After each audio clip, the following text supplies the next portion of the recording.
Thank you very much, everyone, for coming. It's obviously a crucial subject. Everyone here knows the importance of it. Everyone here has shown, I think, such a degree of interest and commitment to this most important of topics of the day. And I'm delighted that we've got so authoritative a panel to take forward discussion of the Prime Minister's speech, which I think, by common consent, whether people agree with it or disagree with it, is one, perhaps the most important prime ministerial statement on the whole broader subject since 9/11. It's a great pleasure to welcome a panel of people whom I greatly admire, all of whom contributed so much to discussion of this topic. Perhaps none more than our first panellist, Right Honourable Hazel Blears, MP, who is Secretary of State for Communities and Local Government, played a hugely important role in the debates in the run-up to the reiteration of the third Interfaith strategy in March 2009, who also played an enormously important and courageous part in the debate in pushing for a more rigorous ministerial line on which groups to engage with, notably in her unsuccessful battle on GPU in late 09, but in the earlier, more successful battle in preventing ministers in the then Labour government going to Islam Expo. Hazel, you've always been a beacon on this subject, and privileged to be able to welcome you back here to the policy stage today, and we look forward to it. So, thank you.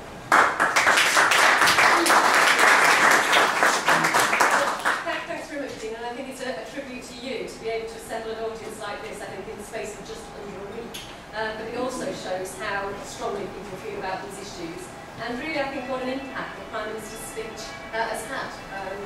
For me, it was one of the clearest kind of expositions of a position on this territory, which is often kind of surrounded by equivocation and relativism and all those other isms where people are uncomfortable on this kind of territory.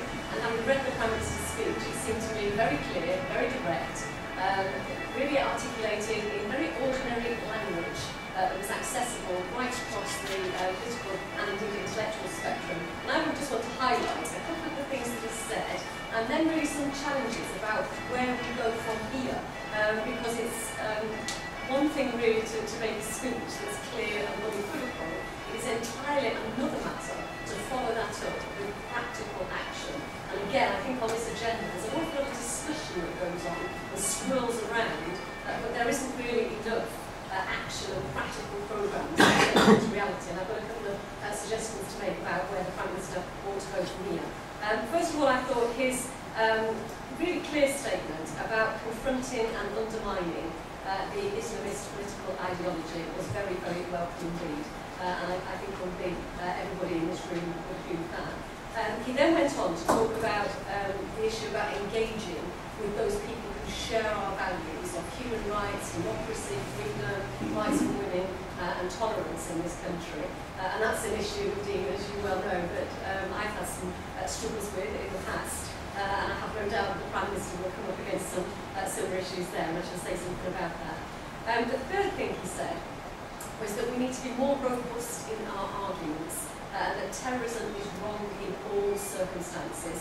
And I was just looking back to the speech that I made in February 2009, when I said, how can it be right to have suicide bombing in Baghdad if it's actually wrong in Birmingham, it's wrong wherever it is, and that terrorism ought to be wrong wherever it takes place, right across the world. But again, it was good to hear from the Prime Minister about being more robust in those arguments.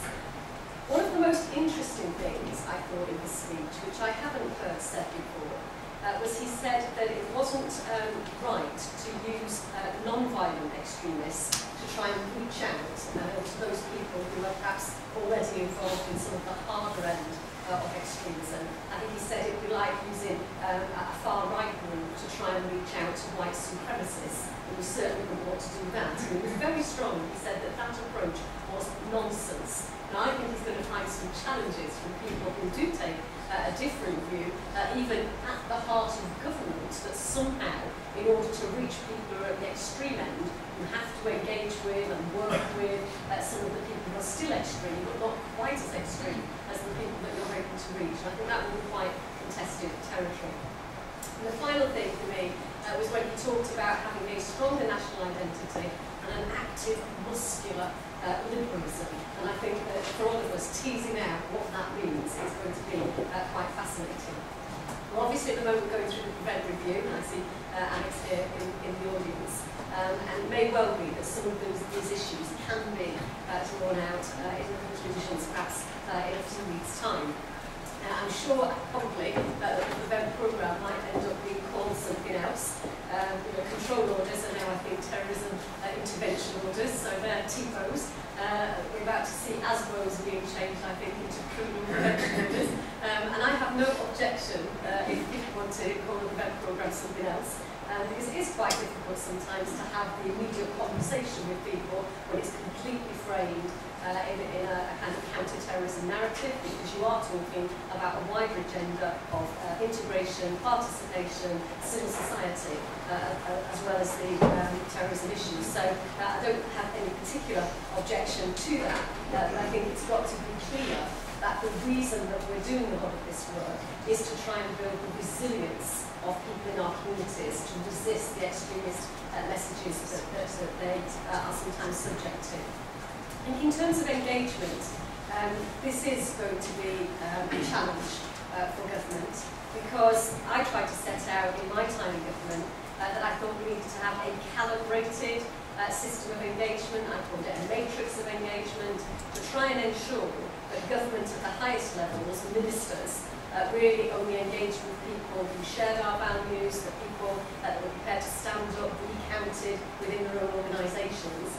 But I did say that there was a case for some engagement at lower levels, never ever with terrorists, but sometimes with people who had perhaps an equivocal sense on some of these issues, in order again to strengthen the hand of people inside those organisations to be able to carry the day. And I do believe that engagement can be used as a way of encouraging behaviour change amongst some people, so not ministerial engagement, but sometimes official engagement, to try and move people back along that spectrum in terms of where they might be. So we shall see how the Prime Minister's engagement strategy plays out, because I do think if you don't engage at all, you leave the field simply clear for the people who are peddling the messages of hatred and division. In terms of active muscular liberalism, this is the bit that concerns me the most, and it was actually the shortest bit in the Prime Minister's speech, and I think that's evidence of a lack of preparedness or lack of thinking about what does it mean, what will we do. I think the only example the Prime Minister gave was the National Citizens Service that's about to be launched, where young people go and do 6 weeks working in their communities, part of his big society ideas. Now that's all very well, but I think we need to do much, much more if you're really going to be promoting the ideas of democracy, freedom, respect for women, all of those issues which are so important. And I just say a couple of things. In the last bill I think I was responsible for, we had a duty on local government to promote democracy. That was the first time that anything like that had been done. It was completely radical. And it said that part of the job of local government was to actively promote democracy, voting, being engaged, the fact that politics was a key part of local government, that they weren't simply about local administration, but they were about local democracy. Because if you are going to promote democracy, it's not about voting every 4 years. It's about what you do in your day-to-day life, how you call people to account, how you influence the political agenda. And in the localism bill that's currently in Parliament, they're just about to repeal the duty to promote democracy. Now, if the Prime Minister is saying that a key part of active muscular liberalism is to be proud of our democracy and to go out there and promote it, I can't for the life of me see the logic in repealing a duty on local government, which is active right at the grassroots of communities to do that all important work. Equally, we had a duty for the government to respond to petitions. You know, what can be more democratic than people in a community having a grievance, wanting the authorities to do something about it, signing a petition, and we had a legal duty for authorities to respond to the petitions that they received. Not a huge thing, not world-changing, but nevertheless another symbol that actually authorities were accountable. And if you're going to convince people that the way to resolve grievances isn't through resort to extremism or resort to violence, it's through the political process. And it's measures like that which are practical that convince people that we're serious. And lo and behold, in the localism bill that's currently before Parliament, we're about to repeal the duty to respond to petitions. So I think Eric Pickles has perhaps got some explaining to do to the Prime Minister about the contradictions on this agenda. The third thing that I think would be very practical for the Prime Minister to do is to take a look at citizenship education, which is now compulsory in all our secondary schools. Only about a third of it is good or excellent. 2/3 of it is pretty poor. The 2/3 of it that's pretty poor tends to be a class on constitutional institutions. The third of our citizenship education, which is really good, surprise, surprise, it's political. And it talks to young people about petitions, about lobbying, about how to get your message across. It takes students to the town hall. It gets them practically involved in the day-to-day business of politics. And again, I think if you're going to have an active, muscular liberalism, then that kind of practical citizenship education is where you start right at the grassroots to convince people that there is a way of getting their voices heard. I think we've got an awful lot more to do about increasing the number of people who are active in civil society, whether that's as magistrates, through governors, beginning to stand for council, all of those programmes. And again, we funded a lot of those during my time at communities and local government. We funded a national programme called Take Part, which again brought people from underrepresented communities, very often the Muslim community, to come and take part in discussions, to put themselves forward for roles that they would never perhaps have dreamt that they could do in the past. And again, those programmes, I think, their funding is probably not likely to escape many of the cuts that are currently coming on stream. So I'm very, very worried about the programmes that bring on new young leaders, because I think the way in which we go forward from the Prime Minister's speech is about leadership. It's about leadership from the government, leadership from MPs, leadership from councillors, but also about bringing on that generation of young leaders, particularly in the Muslim community. I set up the Young Muslim Group, advisory group at national level. I set up the Women Muslims advisory group at national level. As I understand it, those groups are being disbanded. So again, we've got a lack of capacity. We don't have the new cadre of people coming on board who can stand up, be counted, be heard in an intelligent and articulate way, and can really espouse the causes that people feel so passionately about, and we're about to destroy much of that capacity building process. My final point really is about the counter-narrative. And obviously I know that Majid's here and he will speak for himself. But it strikes me that organisations like Goodman, of whom there are too few, have been incredibly brave in standing up and trying to develop a counter-narrative on this agenda.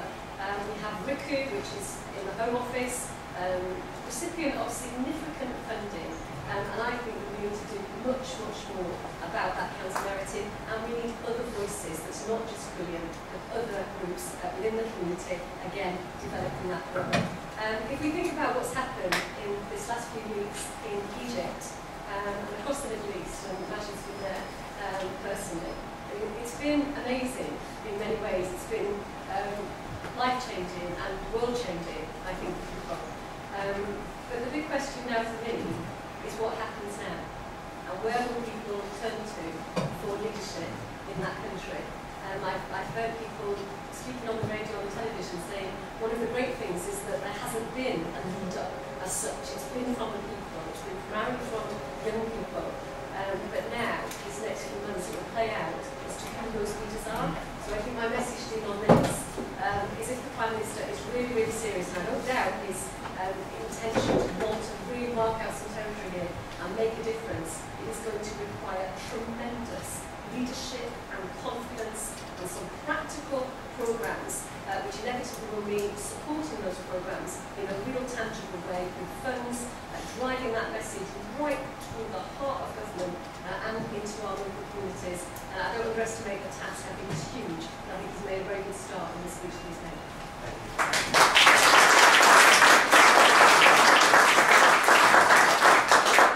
Thank you, Hazel, for that superb and customary refreshing summary of the issues. Now, my great pleasure to call upon Goodman, Editor of ConservativeHome, former Shadow Communities Minister. I think think I speak for many here when I say that Paul was one of the great losses of people who retired at the time of the last general election. I think we can certainly do Paul's abilities now with the light tools to a lot of you on our platform calls, so we look forward to it.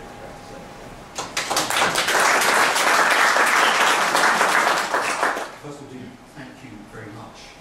I may have come and gone, but Policy Exchange is still here, and it's still doing very fine work on this issue under your leadership. And it's a pleasure to be sharing the platform with Fiyaz and with Marge, and with Hazel, because we were covering the same issue, of course, in the last Parliament. And while we sometimes disagreed, it's probably an open secret that we sometimes disagree less with each other than we do with some people in our own respective parties. So I'll be agreeing very much of what she said today, and we'll begin, as she did, by saying something about the Prime Minister's speech. I think the first point to grasp about it is this: there was absolutely nothing in it, literally, that he had not said before, somewhere at some time. The extremism sections, the multiculturalism sections, had all been laid out before, despite the reception it got, both favourable and unfavourable, which might have suggested that he was saying something completely new.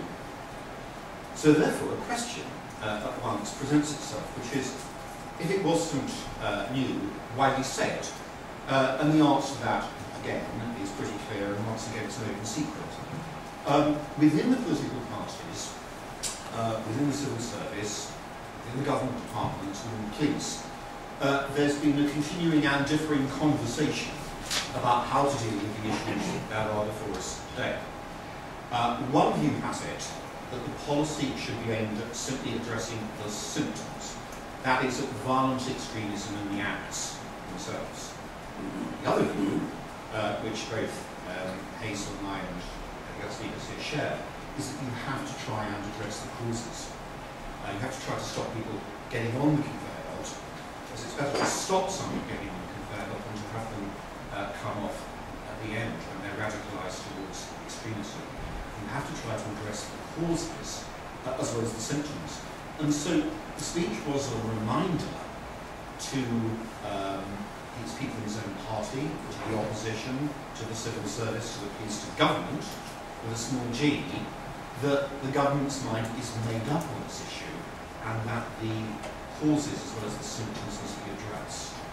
So, now that he's made it, what comes next? And I think, in essence, two things. The first is that the government now needs what I call an external strategy to sell the policy to the people with whom it's can deliver it. And the other is it needs an internal strategy to effect the delivery of that policy by people who are not necessarily convinced that it's always right. So let me very briefly touch on what that external and internal strategy might look like. Externally, I think the first thing that the government has to do is to get the progressive left unambiguously on side. And I think in the wake of the speech, I'm not convinced that all elements of the progressive left are. Obviously, the Islamist usual suspects didn't like it. What I would call the progressive left, who was always determined for whatever reason backward, didn't like it. Elements of the progressive left weren't always as welcoming to it as Hazel was. And the reason was, I think, that they didn't like the elision of multiculturalism with extremism. Now, we all know that these issues, integration, cohesion, multiculturalism, extremism, they are all distinct, but they are all in different ways related. But to a lot of people, multiculturalism really means progress. It doesn't mean separatism, people doing their own thing without any heed to the rest of society. It means the kind of multiracial progress that we've seen in Britain over 40 or 50 years. So I think Downing Street now needs a way of getting back at the multicultural debate. Maybe the right word is separatism, maybe it's relativism, Hazel, which we used a moment ago. But I think in the medium term we need to see a sort of shift of rhetoric. I think, Dean, you'll remember that when the Troubles were being negotiated in Northern Ireland, the Conservative Northern Ireland Secretary used to go and make a speech to nationalists to deliver the message they wanted to give. And then they'd go off the next month and deliver a speech to unionists, and the two would be differently accented, but they would be consistent. I think at some point in the medium term, the Prime Minister needs to give a speech about Islam in Britain in the context of religion in Britain, and repeat some of the things he said on Saturday. The way in which, for example, we don't have any truck here with bans on the veil. The way that we don't have any truck here either with some of the things that have been voted through in other countries, like the minaret ban in Switzerland. So he needs to target his message skillfully to the different audiences he's trying to reach. He needs ambassadors from Muslim communities. This is extremely difficult. Hazel and I have been watching this for a long time.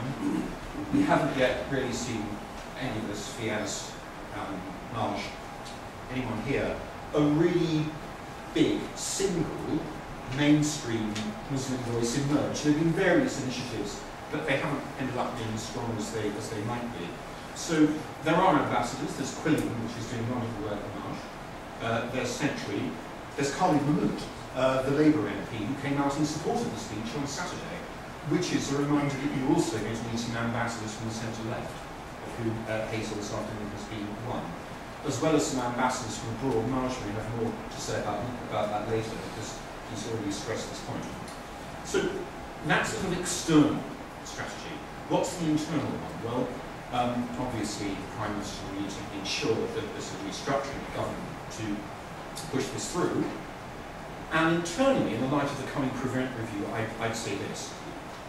The last government, and when we were in the opposition, we were trying to respond to events.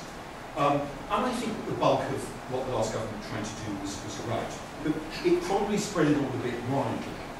I remember, Hazel, when your department was giving money to community groups for this effect, there was a certain hesitation on both our halves to find out where the money sometimes had actually gone. And I remember Paul Richards making this point at a conference, PX Fringe meeting, a few years ago.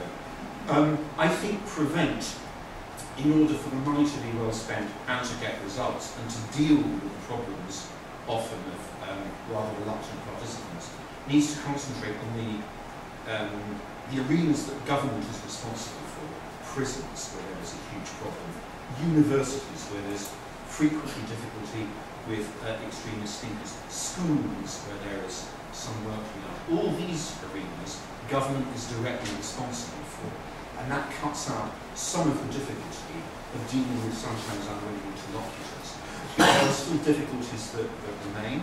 We do know that a lot of people are targeted in youth clubs. Government's not directly responsible for youth clubs, so there'll have to be a conversation with Prevent about how that kind of arena is delivered. But that's personally what I would do with Prevent. I would stick rather more to the arenas that government controls rather than those it doesn't.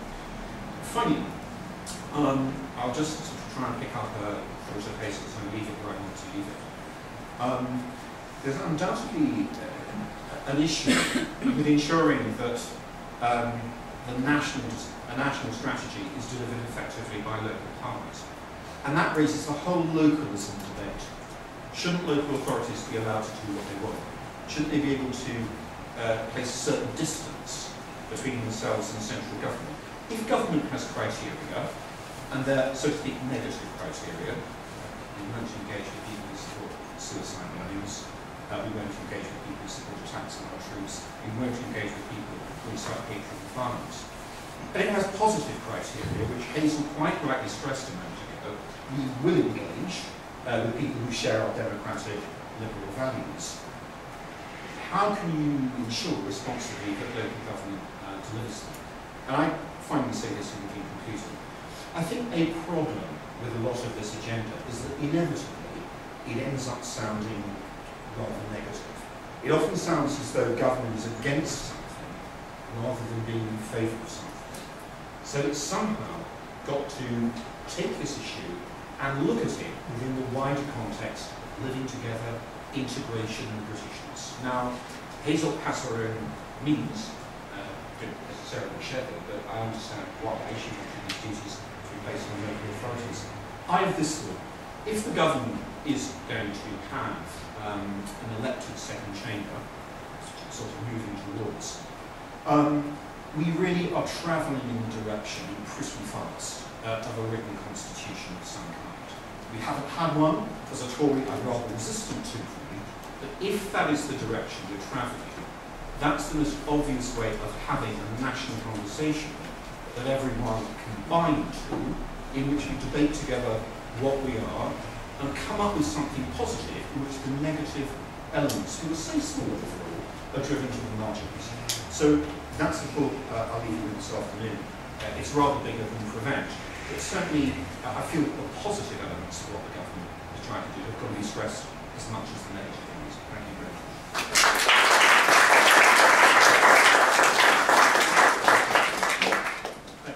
Thanks for that most important contribution. It's my great pleasure now to welcome Fiyaz Mughal, Paul Councillor Haringey, all happy to welcome you on our platforms. Fiyaz, that we'll have a customarily trenchant contribution. All I can say is that when you started appearing on our platform on a stack of the centre-right think tank, it was an exotic thing for a Liberal Democrat. I'd like to think you're the game in that sense. Thank you. Indeed, thank you very much. You certainly were well ahead of the game. I've heard things this morning that I completely agree with, and I just wanted to pick up on some things just to clarify first, and also just to add to what Paul and Hazel have suggested. I mean, we just kick off by saying that actually there has been an incredible amount of investment from the previous government in terms of developing leadership, in terms of developing capacity within Muslim communities, and in terms of developing a strong sense of, I would say, shared common values. Those shared common values, Hazel has mentioned, respect of life, respect of difference, core things that we can all bind to, respect of minorities, really important and I think key values within local communities. That work was done quite significantly, and what I find somewhat problematic is that they are being reasserted as if they are new elements in the speech that David Cameron had provided, the Prime Minister had provided. So I think we need to give some credit to what the previous government have done, particularly not only in terms of the building of capacity within Muslim communities and the leadership element, things like Muslim Women's Advisory Group, Young People's Advisory Group, local initiatives that were making a difference. I think certainly the Prime Minister can also sometimes reaffirm and confirm the good work that was done previously. I think I just want to start off by saying that, Paul, I would really actually potentially, I as a Liberal Democrat, would value a written constitution, because I think it's important to start off with positive values of what we all agree with in society, what we can all buy into, what we can bind into. And so, if we have, I think, a written form of constitution, we have a common set of values from which we can start off from, that many of us will subscribe to. And Paul, you also mentioned this issue of sticking to areas where the government controls, and I would confirm and agree with that. We did a piece of work, the Interfaith, the organisation I work with, we did a piece of work around chaplaincy, an area which is not much mentioned, but an area of work which provides significant support to communities in key areas like prison services, schools, FE, HE colleges across our country. And actually there was a significant amount of work done around supporting faith leadership and provision of pastoral care, and also rebutting some of the elements around extremist narratives. And that piece of work was done by the previous government, which really put into place the ability for chaplains and other sectors to look at the issue of faith leadership, to look at the provision of pastoral care, and to look at countering violent extremist narratives. So I think there's some significant amount of work which can potentially be built upon. Now I just wanted to go back to the issue of the speech that the Prime Minister gave. And I printed it out, and actually the first page, absolutely clear, completely, I personally can buy into it. It was a good starting position. The Prime Minister made it very clear that actually Islamist extremism and Islam are two separate things. He made that position very clear, and it should be warmly welcome. And he also went on to provide a very good narrative as to where Muslim communities are, and potentially where the issues of the ideology of extremism are today. So he was making a very clear distinction between the two. And that should be welcome, because I think the Prime Minister is one of the few leaders who has made that distinction very clear. And it's needed, bearing in mind that many within our communities are starting to mix the two elements up. And that is a worrying development. But then I have some areas where I think I would say there is some disagreement. And the disagreement came into being when multiculturalism was brought into this agenda. Because I think the speech was delivered at a conference which was about safety and security. It was about looking at those using ideology to promote violent extremism, but also at the ideology of those who bring people into the violent extremist elements. The problem here is that by including multiculturalism in the speech, he took it in a different direction. And there are distinct elements around multiculturalism, and there are distinct elements around safety and security, and there are distinct elements around the ideologies that we know are leading to violent extremism. There are some links, but those links are not as strong enough that multiculturalism should be brought into this agenda. And then there are other things that the speech went on to say, and I think we need to raise this, to have this discussion so that in future the message is much more clearer. Because the message started off significantly well targeted, and then it started including elements which really brought people out into the debate, particularly from the centre-left of the political spectrum, to actually say, well, let's not include multiculturalism. Multiculturalism is a good thing, it means positive things. And so the message of the Prime Minister got diluted. It got diluted in the discussion that took place afterwards. And that's worrying in itself, because I think we can all subscribe to what the Prime Minister was trying to push here. The other things that were raised in the speech were issues around forced marriage. And you see, these issues are very distinct issues. They shouldn't be linked to trying to counter violent extremism. And the other factor that actually was raised here, that I've raised before, was the issue in terms of the Prime Minister goes on to say here, it says, in our communities, groups and organisations led by young, dynamic leaders promote separatism by encouraging Muslims to define themselves solely in terms of their religion. Well, I do a lot of work out there in Muslim communities. It's not really the case with the vast and overwhelming majority of Muslims, but the historical elements of what took place in the late 80s around the Salman Rushdie affair has meant that the tag of Muslim was actually put onto the community. And so this speech actually doesn't look at a nuanced approach of what has taken place with Muslim communities. It started to slip into what I regard as a sloppy attitude to what's happening in Muslim communities. Started off very strong, started off very focused, very positive message, and then included a whole range of issues which actually need to be looked at in a separate context. And I think Paul's mentioned that. We need to look at some of these issues in a separate context. Because if we are to rebut some of those individuals that don't agree to women being included in mosques, let's be honest about it, or don't include people who may be gay or lesbian, we need to have those discussions, because those are values that we need not only to promote in terms of equality within our country, and we have to be clear about that, but those are values that actually public institutions need to sign up to provide good quality services to individuals without taking into account any kind of prejudice against them. Those are separate discussions to be had. And the other thing that was mentioned here, which I found difficult, because the previous government had done a lot of work on this, was this issue and statement made here. It says some organisations that seek to present themselves as a gateway to the Muslim community are showered with public money despite doing little to combat extremism. Now I know, having met with Hazel and having met with her advisors, that they had significantly made headway in actually ensuring that there were specific stringent guidelines laid out when providing public funding. Very stringent guidelines laid out in providing public funding.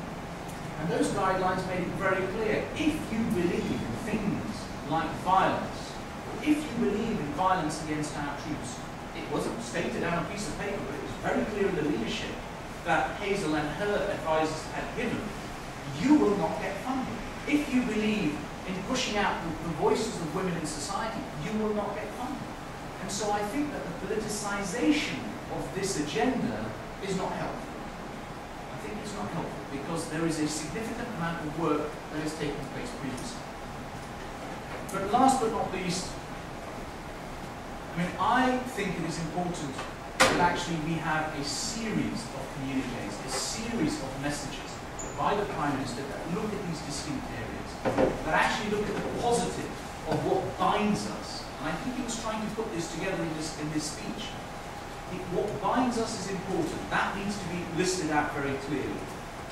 The issues that we need to confront need to be looked at in a separate set of communications from number 10. And actually the way we move forward in society as individuals at a local level also needs guidance, particularly to local authorities. What I find in this speech is actually a mishmash of elements that by themselves meant that the vision and the message of the Prime Minister, which was a positive vision and a positive message, got lost in some of the discussions around multiculturalism, forced marriages, etc. afterwards. So I think there's a discussion to be had. We agree to the principles and to the values and where the Prime Minister is going, but actually I think that the message needs to be clearer and actually more refined as he takes it forward. Thank you. Thank you very much, Fiyaz, for coming here. It's now my great pleasure to welcome Mughal, William. We always have to have you on our platform. Thank you for coming back from Bangladesh in time for this particular event, and we're all happy to have you here because I know in recent weeks with everything, certain segment of official which is targeting William, and we're happy to give you a platform in these circumstances. Thank you. I didn't actually come back in time for this. I came back in time for Valentine's Day. As you can see, I'm wearing my red shoes and my red tie. No, I think because of the fact that we've heard from 3 experts on this, what I'm going to do, if you forgive me and allow me, is to just round home some key bullet points and present more of a bullet point summary of what I think needs to be done. So if this sounds a bit bullet pointy, then please forgive me, but I'd rather we have a discussion on this too. No, I'd rather we have a discussion about it so we can sort of hammer out some of the points I think Fiyaz raised, because there is some disagreement here, and I think that needs discussion as well. So the first thing I'd say is that there is a regressive left lobby that has teamed up with Islamism, and they will be reacting. And the way that they will be reacting, I predict, is that they will try and pigeonhole the Prime Minister as being anti-Islam, when in fact the speech was not anti-Islam. I think they'll also try and pigeonhole the Prime Minister as being anti-racial, when in fact this anti-race, I suppose, or multi-racial, when in fact the speech wasn't that either. And the term multiculturalism has become laden with emotion. And so perhaps it's better to avoid the term, but I don't think the Prime Minister was arguing against a multi-racial society. I think they'll also try and blur the lines between Islamism and ordinary Muslims engaged in politics.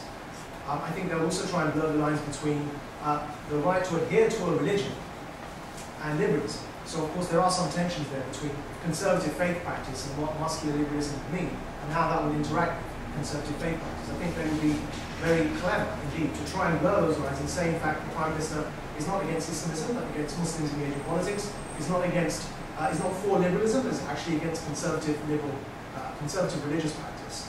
And I think in fact they would also try and incite Muslim communities against whatever new word is used for the Prevent Programme, as being somehow anti-Islam, anti-Muslim, and anti-multiracial, and all of these things. So we need to be aware of that, and I think that Hazel's experience in government, you've experienced some of these measures, I suppose, with your own time there and what you were trying to achieve, and how people misinterpreted the Prevent agenda as somehow being against Muslim communities, and we need to be alert to that. But then in taking some measures to deal with this, I personally believe we need a holistic strategy adopted from the centre, from Downing Street, to be pushed out across government, across departments, and both domestically and foreigners. And I think that requires a person to coordinate this agenda. We recommended this to a while back, to have a central figure that oversees this agenda, to make sure that there is consistency, because we are here discussing ideas. We're discussing ideas that require a certain degree of familiarity and time, experience, and an understanding of the mosaic of Muslim, both religious and Islamist organizations that are out there, and generally the communities that are related to or have a stake in this debate. So you can't just rely upon the 2-year civil service rotation system to expect that, for example, the head of Prevent comes in and they come from a completely unrelated department, have never done any work on this before, and are now responsible for implementing this agenda. And it's just, I think, quite absurd to be in that situation. So there needs to be vertical, horizontal, and even durational consistency in this. And that would require civil service briefings internally, both in the Home Office and the Foreign Office, to explain exactly what this speech means and what it entails. I think that the Prime Minister, his efforts to, as has already been said actually, his efforts to highlight some positives, in the fact that he actually said in the speech that Britain hasn't gone down the road of banning it hasn't gone down the road of banning headscarves, and he does not accept the old guard dichotomy that in Egypt, for example, it's either a dictatorship or an extremist government, and therefore we support dictators in Muslim majority countries. These are positives that were mentioned in the speech, as well as the word Islamophobia. And organisations like Wicklow, if anyone's here from Wicklow, they need to do, I think, much more in emphasising the positive aspects of this speech. I personally think that the government's own Research Information Communications Unit has let the government down on this speech in particular, because I saw quite negative, especially from some of the groups that I call regressive messaging coming out as a result of this speech. The Prime Minister's support for, well, the support he got from certain foreign leaders, like the King of Saudi Arabia, when he was there, he heard the speech. He said it's one of the most nuanced speeches he heard. Now, putting aside the debate on multiculturalism as a term, I actually agree, perhaps it was a slight distraction. But the discussion on Islamism versus Islam, the discussion on how conservative faith practice doesn't necessarily mean extremism, that actually reached a level of nuance that we have rarely heard in public figures, and that should be commended. I think skipping over the part on identifying partners and building capacity, because Hazel's addressed that, let's move on to an engagement criteria. And very quickly, I think there are certain key points to keep in mind. One is that the criteria to look at in terms of engagement partners in civil society, for public voices, those who are standing up to speak on a public platform, that criteria should be very different to those engaged in de-radicalisation, say, in prisons. You don't necessarily need the same type of person. Another point to keep in mind is that when rolling out this strategy, we must avoid the mistake of entering into the internal sectarian religious debate that exists within Muslim communities, supporting one denomination or one sect over another. And I mean here even Sufis. I mean, I think that they have a lot to contribute, but we can't go down the line of state-sponsored Sufism over Wahhabism. You know, there are certain, not all Wahhabis, but certain Saudi school type thinkers like Abu Muntasir in the UK, who's currently the leader of Jilas or Osama Hassan, who come from that tradition. To cite Osama Hassan as an example, theologically argues that the headscarf isn't obligatory. Theologically argues that Darwinism is perfectly compatible with Islam, and yet comes from the Saudi thinking from the Wahhabi tradition. So I think what we rather need to do is look across the denominations and develop an engagement strategy that doesn't enter into the sectarian war and then basically get involved in this perpetual sectarian debate that's been going on since the days of the companions of the Prophet, but rather actually supports those views that would reinforce the strategy. And finally, on the points to note out, we have to be careful that countering violent extremism isn't the same thing as promoting integration, and again isn't the same thing as promoting a peaceful form of Islam. They are three different things. And the state shouldn't get engaged in or get involved in subsidizing preaching.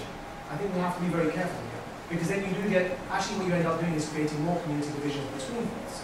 So the state shouldn't be interested in subsidizing a peaceful form of Islam. Rather, what it should be interested in is developing civic partners from across faiths and from the Muslim communities across denominations who are prepared to challenge extremism, rather than who are prepared to promote their version of peaceful Islam. And that distinction requires a certain level of expertise again to understand, but it's crucial. And CLG's role in promoting integration, again, must be distinct from what I believe, I mean, Alex can comment is here, or Carlisle, what I can believe is that maybe the Home Office's role in challenging non-violent extremism. So that we do need to be careful that we don't lose in the reforms the idea that challenging non-violent extremism is distinct from promoting integration.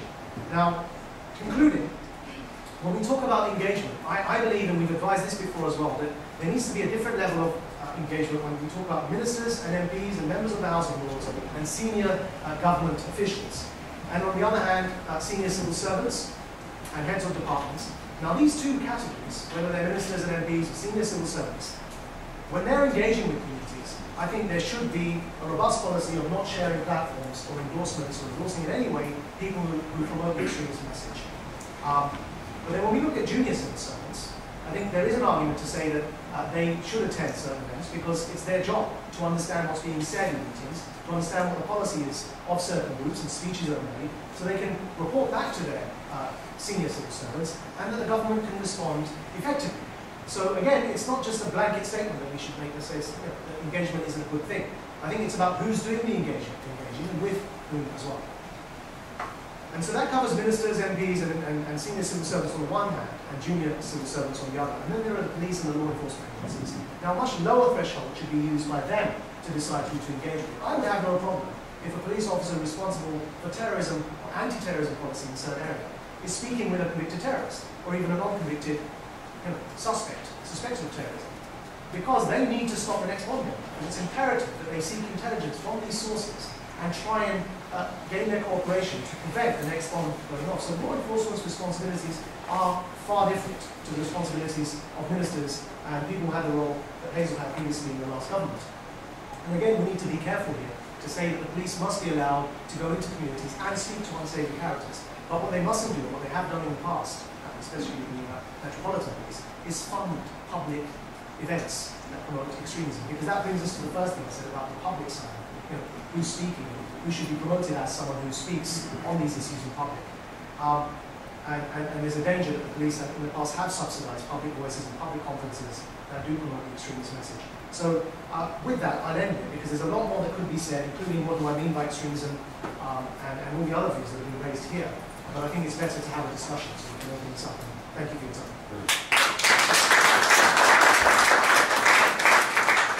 Thank you, Mark. That's a presentation. I know there'll be a lot of questions. As long as the event doesn't turn into a Valentine's Day massacre this spring, we'll be very happy. I'd just like to see who'd like to ask the first question. Only rule, name and organisation. Name and organisation. Hi, I'm Hazel, Vice Chair of the Board and Advisory for Central Study of Terrorism and Political Violence at St. University. It's a great danger that we won't have any disagreement here, so let me just challenge things a bit. If I may, I've got three points very briefly to make. All of this is about looking at the Muslim community and how we can do it better. But how about looking at the non-Muslim community? There are people, extremists, who exploited this discrepancy. You have somebody like Anjum Chowdhury, presumably living on state benefits, with about 100 followers, who can deliberately provoke a reaction which gives him a week, 2 weeks of front-page coverage, and provides him with a political reaction in the form of the EDL, worry. And yet, there are over 100,000 people, or just over 1,000 people rather, who are part of the armed forces in this country. Very important symmetry here, this is what Andrew Chowdhury did. How many of those people who have fought for this country, taken fire for this country, are known about by the public? So what are we going to do about public perception in terms of the media? The Prime Minister's speech, brilliant, great. The reason we don't have too much controversy is because it's written for people who are intelligent and are willing to think about it and look at it critically. But any marketing man will tell you that on the streets, issues are to do with association. And what we're getting here is just association between word Islam or Islamism. It's taken me 10 years to know what the difference is myself. And bad things. And there's a great danger that we will, and I support, like everybody else, virtually everything the Prime Minister is trying to do, during the process actually exacerbate the problem. I really like the idea of muscular liberalism. We don't want liberalism to be self-cancelling. So why don't we think about the real mechanism for extremism, which those of us who've been looking at it for over a decade know is more to do with ideologues than it is to do with society. And what is it about our liberal democratic system that allows these people space to influence? These people have more space to influence our society than the moderates. Umar Bakri Muhammad, Abu Qatada, Abu Hamza. These are people who are getting security, both social and otherwise, from this country, or have had. What are we going to do about examining those bits of our liberal society that allow it? And finally, and this is going slightly to a specialist area, but one I think that needs to be addressed. We have an absurd situation where a lot of this extremism is resulting from foreign policy. We have become members of two coalitions in which hundreds, thousands of innocent people have died through mistakes, through what we call collateral damage. And the most we can say is dreadfully sorry. And yet, when it comes to targeting people like Osama bin Laden and others, the law as I understand it, I'm not an expert here, what is your question? This is my last point. It's not a question. Well, the question will be, What's the question? Yeah, the question is, what are we doing about changing that element of law which prevents us from targeting those guys that are causing problems, bin Laden and others? As I understand it, we can't even share information if we happen to know where a terrorist is with the Americans, just in case they kill the project. And so I just wonder whether those issues are being addressed, which are, I believe, directly to do with extremism, rather than this rather nefarious thing we call multiculturalism. Thank you. I should add, by the way, there's no thinking that our net campus lead on the record of Muslim service in 2 world wars and beyond, celebrating that contribution you described. And obviously, we always sought to provide a platform for as wide a range of that opinion, so it isn't dominated by the Andrew and Chadwick. I don't know who wants to take the question. Hazel? Yeah, I just wanted to make a couple of comments, because I think we're right, actually, to challenge us, otherwise we'll all agree on the same thing. I didn't agree, I don't No, didn't. This business of the EDL and the fact that they've identified Islam as the great national enemy of our country, I think is very, not just very interesting, I think it's very dangerous. And I've been doing some work just recently with Searchlight, who've got a fantastic record on challenging the far right. But for the left, that's always a comfortable place to be, because these bad racists on the far right, 99% of the country will be against them, and that's, that makes us all feel very good about it.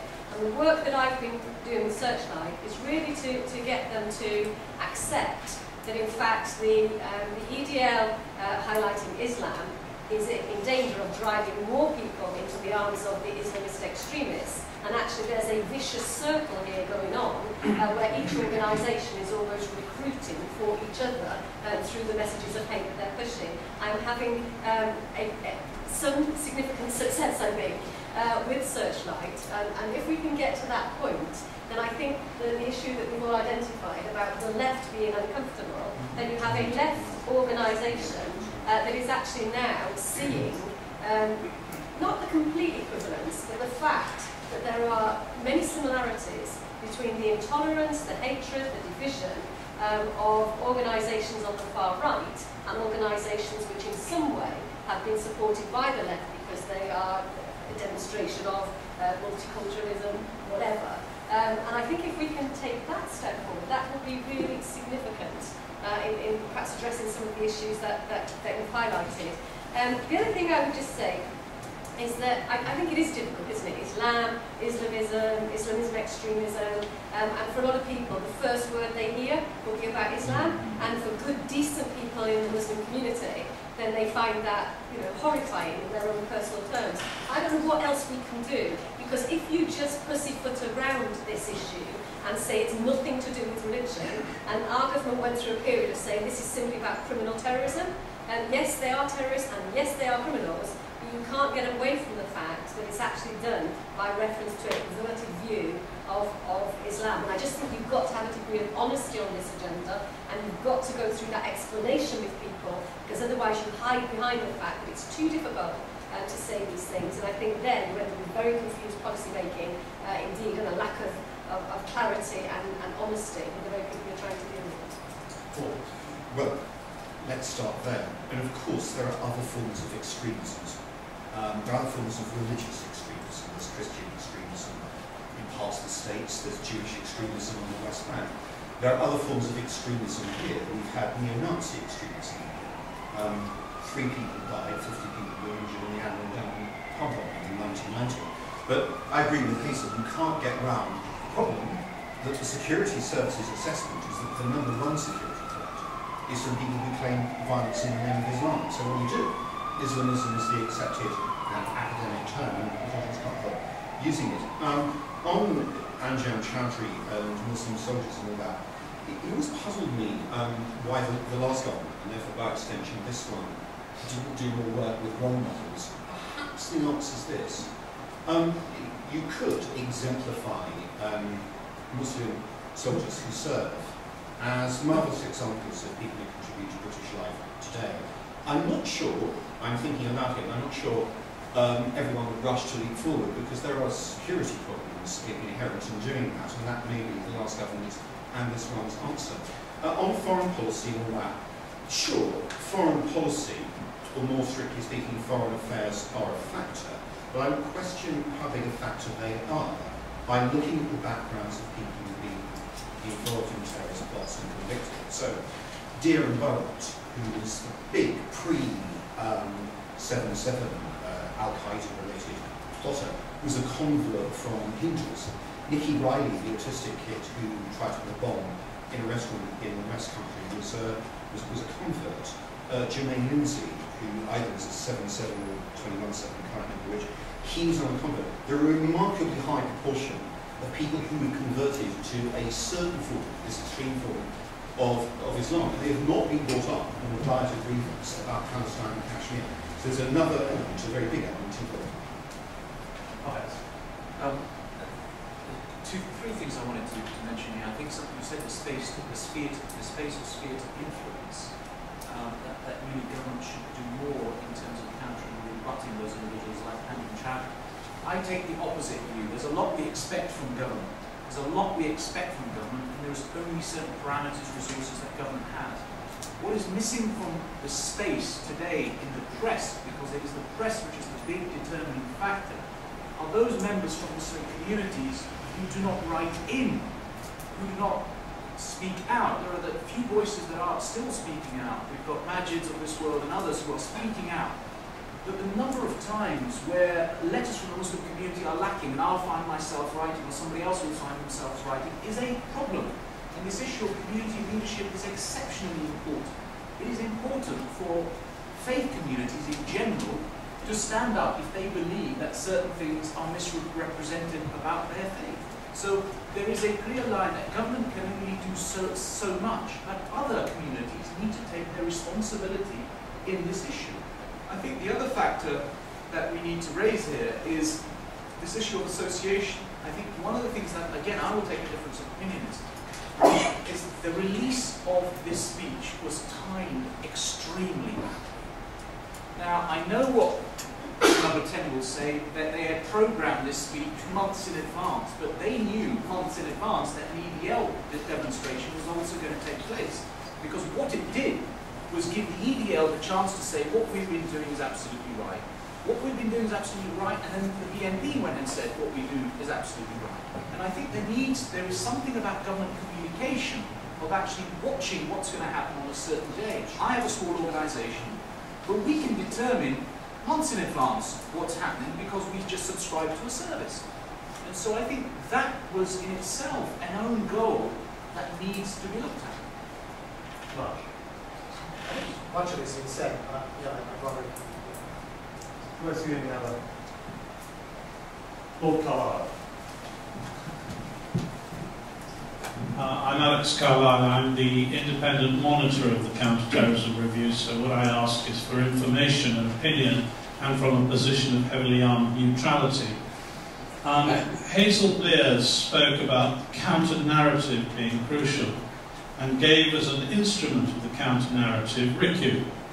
I'd like to ask these four experts, what their view is about the role of the Foreign Office and DFID as instruments of the counter-narrative. This is something that's not been mentioned so far this afternoon, but it does seem to me that they might be, hence my neutrality, they might be an important part of the counter-narrative, and if so, how strongly should they play their hand in that context? Right. Excellent question, Alex. I think if you look at the narrative itself of Islamist extremism, there are four elements to it. They're the way in which they play on grievances, the way in which they play on identity, and then there are the charismatic leaders who are seen as symbols of that narrative, and then there's the ideology itself. And those four, the way in which they come together, produces the narrative, or for those of you who are just entering this debate, the propaganda for the ideology itself. That's the narrative, that's the extremist narrative. Now, in countering that propaganda or narrative, I think we need to come from a multi-pronged approach and address all four of these. We need to address the perception of grievances, and clearly there is a perception in the first comment that was made here. We need to address the perception of grievances, whether they're real or false. We need to address the identity crisis that's occurred, not just in Muslims, by the way. It's not just Muslims who are saying that I'm only a Muslim and I'm not British.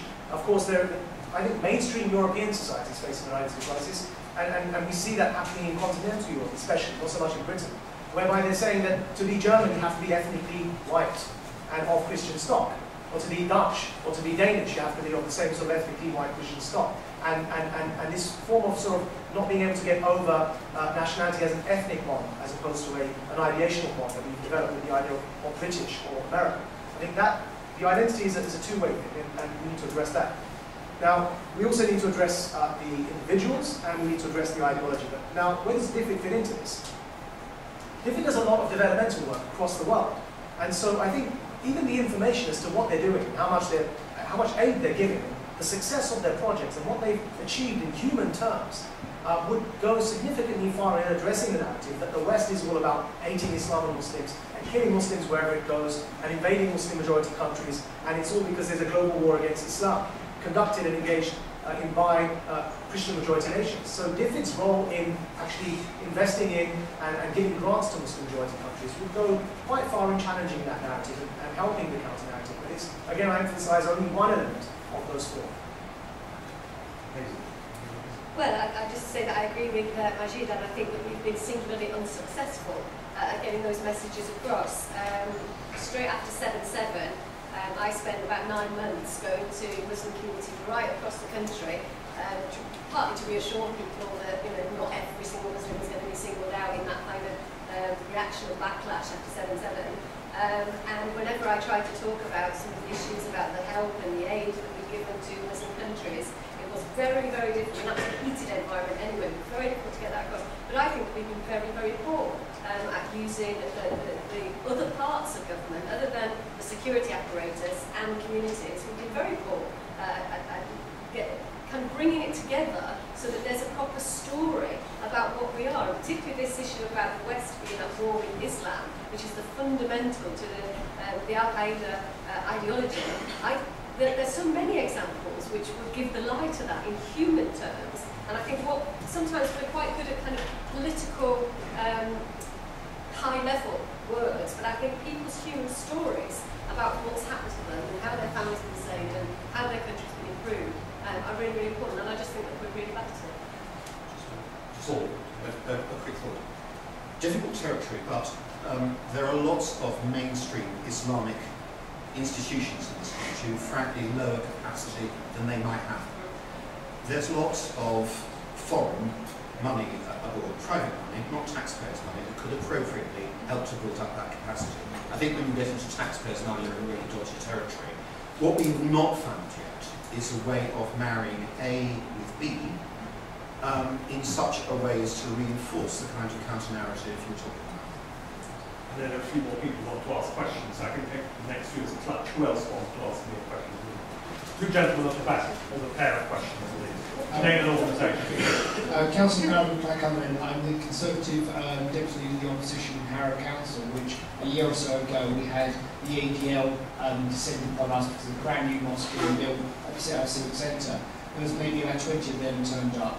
There was a huge number of young generally young people out with Much Against Fascism, Unison and various others to defend the mosque. And I witnessed and videoed actually a riot when one of the BBC cameramen sort of got to this sort of, well, he's named the BNP, they chased after him and so on. And actually you had a real sort of violence being perpetrated in public. And it goes to what Hazel was saying, that this is actually playing to the wing of the EDL and the BNP and so on, because it gives the justification for it. And going to the idea of muscular liberalism, I think that we've got to also start asking questions about how we defend liberal democracy, because it gives the justification for a tightening of the security state and violations of our civil liberties and so forth. How do we protect those which are the most fundamental parts of what we are and who we are, and to make sure that that effectively becomes a trump against all ideologies, all religions? We have to protect that common space which allows everyone to flourish. And I think that the panel might want to, particularly sort of Paul's role as ConservativeHome, is to be pushing the defence of that overarching viewpoint much more successfully, and saying we just define how we live within that rubric of liberal democracy. Gentleman at the back, Rail Organisation. James Side, Spectator. Paul, you mentioned that the speech was a wake-up call to the bureaucracy, and how does central government ensure that all departments stay on the same page on this issue? Because it seems that you get differing views, almost unintentionally. One department doesn't know what the other department is doing, doesn't realise that something has political implications that it does. How does the centre drive this as kind of policy across both local and national government? Paul Hazel first. No, fine. James, precise question. There are two ways of doing it. Either a single department takes a much stronger, clearer lead. That would be the Home Office, but the other departments won't necessarily like that. Or it's done from inside down, but the departments might not necessarily like that either. But it's got to be done from somewhere. On the question about building common values, well, I can't really say much more than I said earlier about a written constitution and all that. I'm not a fan, but if the government really is going to have an elected second house, it's going to need to delineate who does what. And once you're there, you're in written constitution territory. Hazel? Yeah, I personally think the way in which you protect the values of democracy are for the overwhelming majority of ordinary decent people to think it's important to own it. Government can only do so much, and on this whole agenda, you're in danger of doing things to people rather than doing them with them.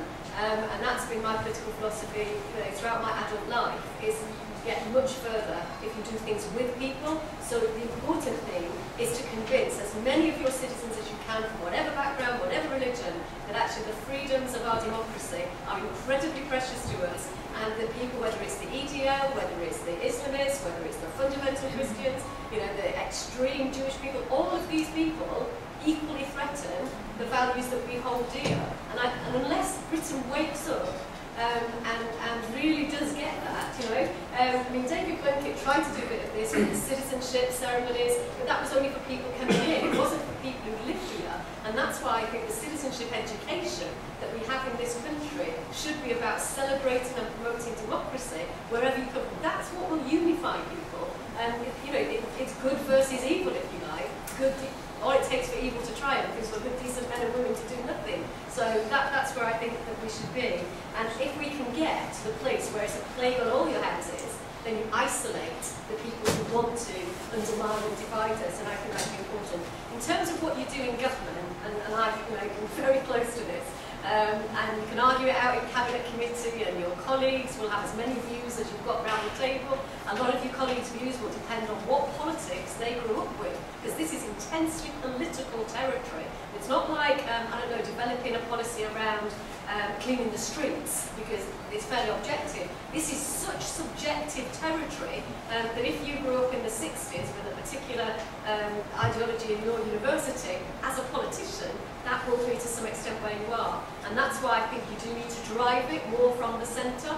I remember when I was Home Office Minister, Tony Blair would have stock takes, every 4 or 6 weeks. It was a nightmare.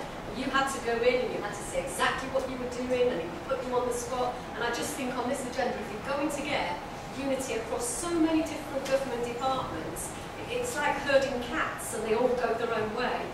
You've got to get them in a room and you've got to say to ministers in a really clear way that this is what you expect your government as a whole to do, and then you've got to drive it relentlessly until it's embedded in the psyche of your government.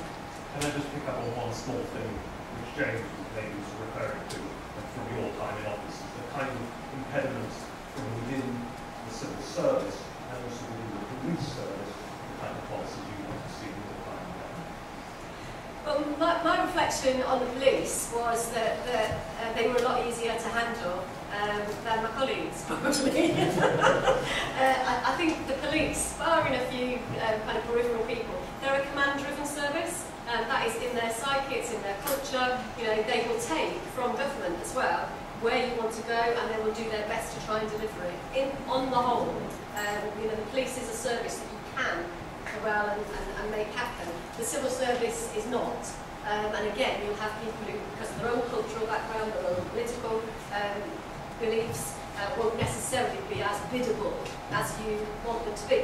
That's not always a bad thing, because you do need some challenge back, particularly from senior civil servants, on some of your ideas. But once you've set a policy direction, you know, as a democratically elected minister, you expect it to happen. And again, I think you've got to be quite robust and quite tough about that. And I also think there's not enough civil servants who have the depth of understanding, you know, you'll see from Paul and Fiyaz and Rajiv, because they do change every couple of years. And I think that was a really important point about continuity, understanding, getting these issues under your skin, so that you really are familiar and confident. I think a lot of people really lack confidence on this agenda because it's difficult and you'll get challenged and it goes to the core of what you believe. So it's not a simple bit of policy that settles normal policy levers. So that's why I think we need more control. Right. I think I would come down to saying it has to be driven centrally, but it also needs localism, localism, localism. I keep repeating this fact because it is local leaders, it is elected municipal members that can really make the difference. And from my 6 years in local authorities, I have to say, and Hazel will also say, it has been extremely difficult to get elected members onto this agenda. Numerous reasons. But the previous government has tried, and I'm sure this government will try to get elected members onto this agenda and moving forward, whether in this agenda or Big Society or others. So, you know, local municipal members have a significant role to play, and they must then show results to the community. Because if the communities do not see results from their local elected members, that's where the corrosion happens. You know, central government can try as hard as it can, but if it's not implemented at the local level, then we have problems. I wanted to raise this issue of the FCO, if I can, that Lord Carlisle has raised. I think that there is a turf war still happening between departments. And I think between departments there's a sense of, well, this is my piece of work, and this is my innovation in the work, and don't please come here, but we will report when we have to report. And I give you an example also of where I think there are problems within some of our departments. The shifting focus or direction within the FCO is so fast that you don't get any traction in some of the programs it tries to implement. So what will happen is, if there's a problem in Somalia, it'll shift to Somalia. If there's a problem in Yemen, it'll start shifting to Yemen. And what you have is, if there are programs that are put into place, you don't get a sense of strong value for money. You don't get a sense of strong impact. What's been the impact of these programs we've put into place? And I think this constant shifting approach of seeing where the problems are in firefighting means you really can't get a system of good, strong, robust monitoring, impact monitoring, but also seeing what's been changed at a policy level. Because I think the role of the FCO and DFID is to work with governments to bring them on board to some degree where we and our policies are going. That's the arm of our government. It's part of it, is that. And so I think there's a problem there, and there is still some territorialism going on that needs to be overcome, whether it's through a central body that takes charge, or the lead, or actually getting members around the table and saying, right, let's meet every 2 months and let's look at what's happening in different range of areas. Much as well. Last word. We have to wind up. Oh, we winding up? Yeah. All right, actually, I've got a bit more questions. Okay. So I think just on commenting on the public space and how to protect the public space question came from back. I just want to say that no one is advocating that the government stifle views, even if they're extremist views.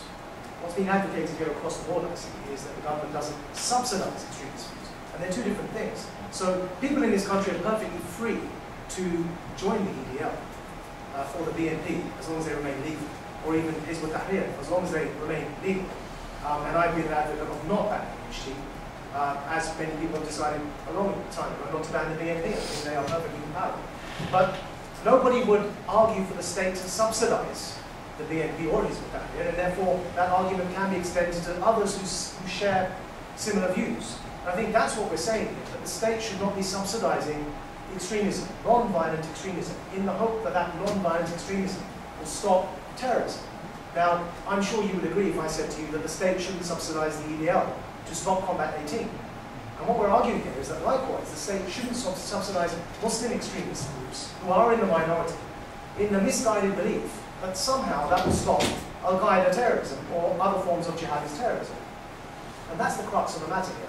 That historically, as a state, we have been subsidizing Muslim extremists, and we find the idea of subsidizing racist extremists as somehow appalling. And I think we need to be consistent here and say that across the board, the state shouldn't be involved in working with extremists, but rather that doesn't mean we're saying that there's some form of McCarthyism going on here, and that we're telling people what to think. What we're saying is that there's no public interest in promoting extremism even further. And just to finish up, just to reassure, I suppose, some people who are worried about why the far right aren't being given this attention. I think they are. I think that actually what we see is a polarization of the discourse where we have progressive leftists and Islamists all going on and on about racism and not enough about Islamism. And on the other hand, we have certain people on the far right going on about Islamism and don't really address racism. And what's being lost is that the people in the middle who are saying that both types of extremism are a problem and are in fact symbiotic and have a symbiotic relationship. That's what's missing. What isn't missing, and what I really caution against, is to say that because the real problem is racism, let's only talk about that. Now this evening, certain people are meeting to discuss an all-party parliamentary group on Islamophobia. And I think it's just disingenuous. Because yes, there's Islamophobia, the Prime Minister mentioned it in his speech, but we also know that there's Islamist extremism. So rather we should have an APPG, an all-party parliamentary group, on extremisms across the board. Otherwise what we're doing is we're giving ammunition to people like EDL to say, look, Muslims are always given special treatment, and that proves their narrative even further. And in those communities like in Barking and Dagenham, not to be prejudiced against people who are from there, in those communities where the BNP rhetoric has historically had some resonance, it further gives them on the grassroots that ability to recruit people to say, we, the white working class, are being marginalised. Because look, even in Parliament, all they're ever concerned about is Islamophobia. So I don't think those comments talking about how we're missing the racism side of the debate here are accurate. Actually, I think the debate's polarised, and what we're missing is the middle ground that addresses extremism across the board. Growing up in Essex, I've had running street fights with Combat 18. My friends have been stabbed. My friends have had hammers hit to their heads. I've had knives thrown at me because racists didn't like the colour of my skin. I assure you that I would not be comfortable with a Britain that doesn't address that. But I'm also not comfortable with a Britain that doesn't address Islamist extremism and Islamist extremists who are trying to blow people up in nightclubs or on buses. Thank you, Mark, for that superb summary. I think you tribute to everyone here. Thank you all for coming at this short notice. We're going to hold many more events on this critical subject in the months to come. I think we should join me in expressing thanks to our panel for making the effort.